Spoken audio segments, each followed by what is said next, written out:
Good afternoon সবাইকে, কেমন আছো সবাই? আর আজকে তোমাদের দাদা ভাই বাজার থেকে নিয়ে চলে এসেছে এই মাছটা।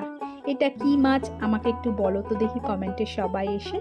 সবাই খাও, আমি কিন্তু খুব ভালো করে জানি এই মাছটা কিন্তু আমরা সবাই খেতে খুব ভালোবাসি। আর দেখলেই আমি লেবু দিয়ে এটাকে ভালো করে মেখে রেখেছি নুন হলুদ দিয়ে। এবার মাছটাকে সুন্দর করে ভেজে নেব। তোমরা কিন্তু অনেকেই এই রেসিপিটা খুব ভালো করে করো, আমি সেটা ভালোভাবেই জানি। আমার সমস্ত প্রিয় দিদিভাইরা কিন্তু এই মাছটা খুব সুন্দর করে রান্না করো।